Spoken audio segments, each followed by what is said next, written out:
warahmatullahi wabarakatuh. Halo semuanya, perkenalkan nama saya Hayatul Mardiah, NIM 19231068. Saya berasal dari jurusan Pendidikan Ilmu Pengetahuan Alam Universitas Negeri Padang.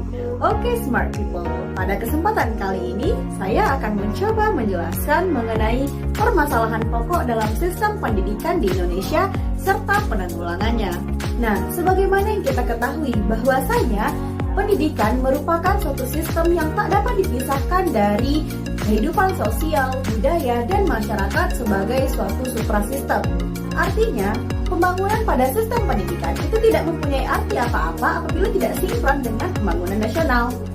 Kaitan yang erat antara sistem pendidikan dengan sistem sosial, budaya, dan masyarakat sebagai suatu suprasistem tersebut menciptakan kondisi yang sedemikian rupa sehingga permasalahan intern dalam pendidikan itu menjadi suatu permasalahan yang sangat kompleks.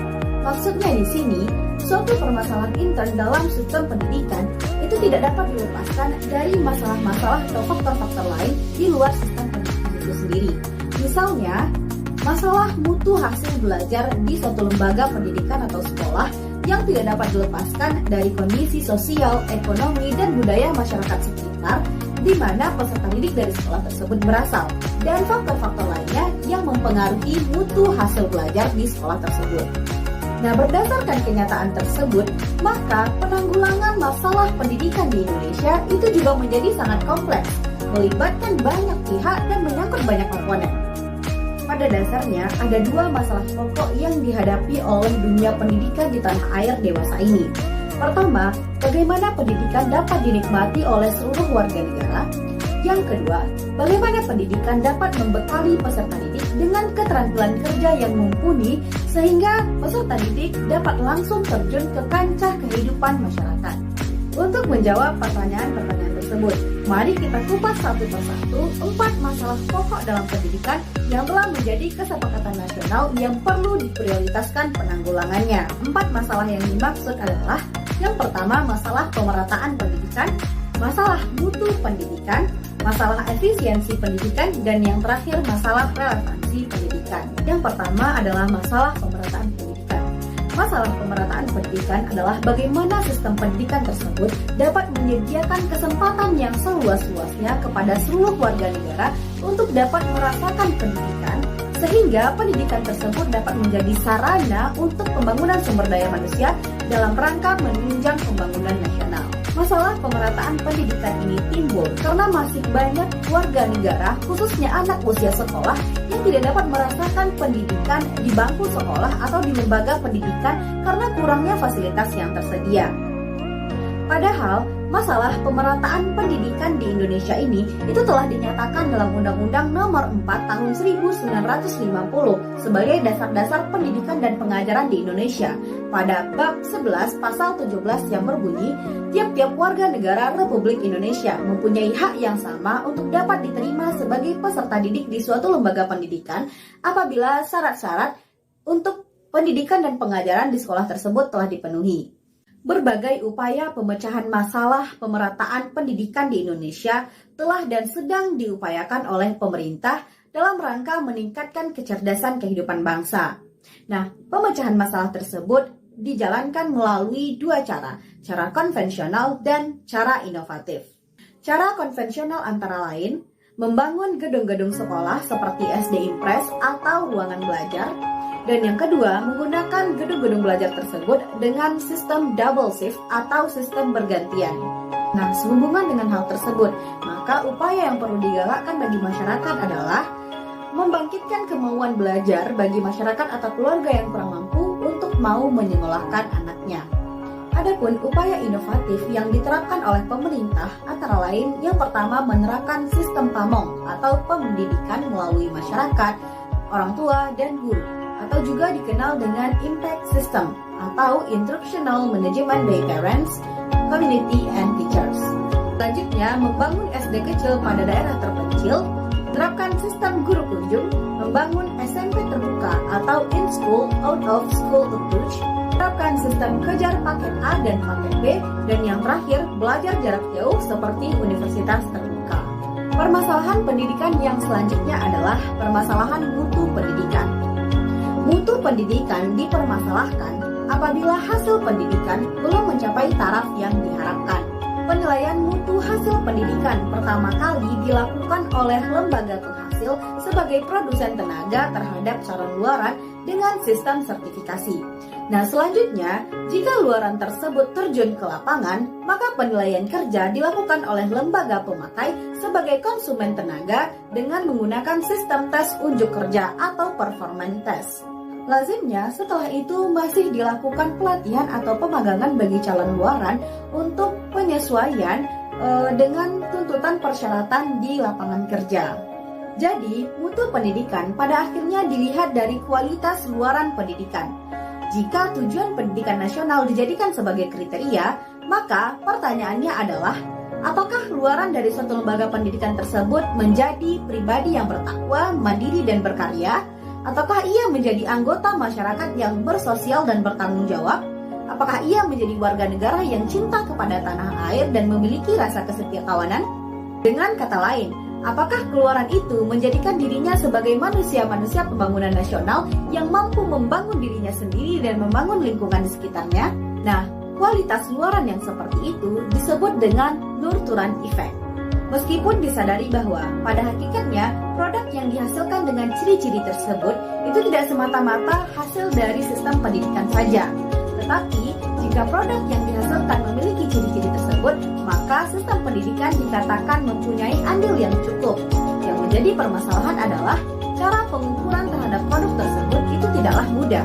Nah, berhubung sulitnya pengukuran terhadap produk atau luaran dari suatu lembaga pendidikan, maka jika orang-orang berbicara terkait mutu pendidikan, maka pada umumnya orang-orang akan mengasosiasikannya terhadap hasil Eptanas, UMPTN, Sipen Baru, UN, UMBK, dan lain-lain. Nah, hasil dari Eptanas, UMPTN, UN, Sipen Baru, dan lain-lain tersebut dipandang sebagai gambaran mutu hasil pendidikan. Lantas, bagaimanakah upaya yang dilakukan untuk memecahkan masalah mutu pendidikan di Indonesia? Pemecahan masalah mutu pendidikan bersasaran pada perbaikan kualitas komponen-komponen pendidikan serta mobilitas komponen-komponen tersebut. Upaya pemecahan masalah mutu pendidikan secara garis besarnya meliputi hal-hal yang bersifat fisik, manajemen, personalia, dan perangkat lunak meliputi hal-hal sebagai berikut. Pertama, seleksi yang lebih rasional terhadap masukan mentah, khususnya bagi luaran tamatan SLTA dan perguruan tinggi. Selanjutnya, pengembangan kemampuan tenaga kependidikan melalui studi lanjut seperti penataran, seminar, KKG, pelatihan, dan lain-lain. Nah, upaya yang selanjutnya adalah dengan menyempurnakan kurikulum. Misalnya, dengan memberi materi yang lebih esensial dan mengandung muatan lokal, metode yang menentang dan menggairahkan pembelajaran, serta dengan melaksanakan evaluasi yang berdasarkan atau beracuan dengan PAP atau penilaian acuan patokan.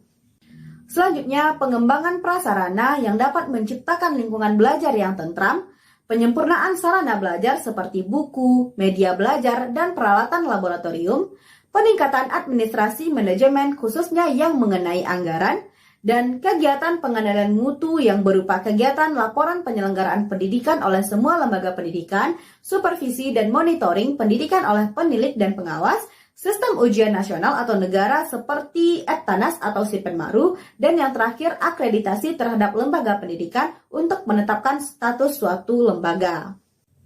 Selanjutnya, masalah pendidikan yang ketiga adalah masalah efisiensi pendidikan. Masalah efisiensi pendidikan mempersoalkan bagaimana sistem pendidikan tersebut dapat mendayagunakan sumber daya pendidikan yang ada untuk mencapai tujuan pendidikan. Jika pendayagunaannya hemat dan tepat sasaran, maka pendidikan tersebut dapat dikatakan efisiensinya tinggi.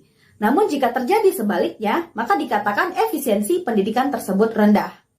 Beberapa masalah efisiensi pendidikan antara lain, bagaimana tenaga kependidikan itu dapat difungsikan, bagaimana prasarana dan sarana pendidikan itu dapat digunakan, bagaimana pendidikan itu dapat diselenggarakan, dan bagaimana masalah efisiensi dalam memfungsikan tenaga. Masalah penempatan guru, khususnya guru bidang studi, itu seringkali mengalami kepincangan, di mana guru yang ditempatkan itu tidak disesuaikan dengan kebutuhan yang ada di lapangan. Suatu sekolah menerima guru baru dalam bidang studi yang sudah cukup atau bahkan sudah kelebihan. Sementara, guru dengan bidang studi yang dibutuhkan itu tidak diterima karena terbatasnya jatah pengangkatan. Sehingga pada sekolah-sekolah tertentu di Indonesia, seorang guru bidang studi harus merangkap mengajarkan bidang studi lain di luar kewenangannya. Misalnya, guru bidang studi Bahasa Indonesia harus mengajarkan IPA. Selanjutnya, permasalahan pengembangan tenaga kependidikan yang dilakukan biasanya sangat terlambat, khususnya pada saat menyongsong hadirnya kurikulum baru. Setiap pembaharuan kurikulum menuntut adanya penyesuaian dari para pelaksana di lapangan. Dapat dikatakan, umumnya penanganan pengembangan tenaga pelaksanaan di lapangan berupa pelatihan, lokakarya, penyuluhan, penyebaran buku panduan itu dilakukan sangat terlambat. Padahal proses pembekalan untuk dapat siap melaksanakan kurikulum baru itu memakan waktu. Akibatnya terjadi kesenjangan antara saat dicanangkan berlakunya kurikulum dengan saat mulai berlakunya kurikulum. Nah, dalam masa transisi yang relatif lama ini, proses pendidikan terjadi sangat kurang efisien dan efektif. Semuanya ini menggambarkan bahwa di balik adanya pembaharuan itu terjadi pemborosan, meskipun sangat sukar dielakkan.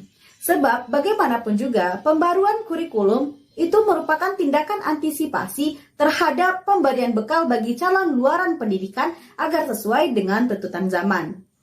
Masalah pokok pendidikan di Indonesia yang terakhir adalah masalah relevansi pendidikan.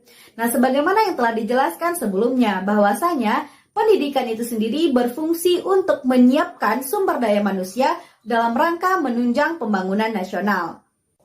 Masalah relevansi pendidikan ini mencakup sejauh mana sistem pendidikan di Indonesia dapat menghasilkan luaran yang sesuai dengan kebutuhan pembangunan nasional, yaitu masalah-masalah seperti yang digambarkan dengan rumusan tujuan pendidikan nasional dalam Undang-Undang Nomor 20 Tahun 2003, yaitu sistem pendidikan nasional bertujuan untuk mengembangkan kemampuan dan membangun watak serta peradaban bangsa yang bermartabat. Luaran pendidikan tentu diharapkan dapat mengisi semua sektor pembangunan yang beraneka ragam, seperti sektor produksi, sektor jasa, dan lain-lain, baik dari segi jumlah maupun dari segi kualitasnya.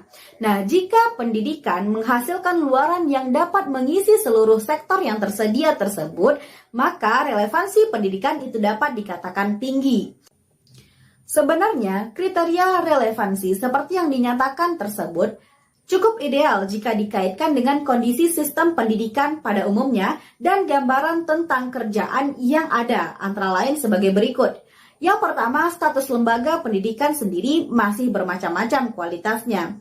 Yang kedua, sistem pendidikan tidak pernah menghasilkan luaran yang siap pakai, malah justru menghasilkan luaran yang siap kembang. Selanjutnya, peta kebutuhan tenaga kerja dengan persyaratannya yang dapat dijadikan sebagai pedoman oleh lembaga-lembaga pendidikan untuk menyusun programnya tidak tersedia. Baiklah teman-teman, dari 4 permasalahan pendidikan yang ada di Indonesia tersebut dikatakan dapat teratasi apabila yang pertama, pendidikan dapat menyediakan kesempatan pemerataan belajar. Maksudnya, seluruh warga negara Indonesia harus memiliki kesempatan belajar dalam suatu satuan pendidikan. Yang kedua, pendidikan harus dapat mencapai hasil yang bermutu. Maksudnya di sini adalah perencanaan dan pemrosesan pendidikan dilakukan harus dapat mencapai hasil sesuai dengan tujuan yang telah dirumuskan sebelumnya. Yang ketiga, pendidikan harus dapat terlaksana secara efisien. Artinya, pemrosesan pendidikan harus dilaksanakan sesuai dengan rancangan dan tujuan yang telah dituliskan. Dan yang keempat, produk yang bermutu tersebut harus relevan. Maksudnya adalah hasil pendidikan atau luaran dari pendidikan tersebut harus sesuai dengan kebutuhan dan pembangunan masyarakat. Baiklah teman-teman, sekian yang dapat saya sampaikan. Mohon maaf atas segala kekurangan dan terima kasih atas segala perhatian. See you in the next video. Assalamualaikum warahmatullahi wabarakatuh.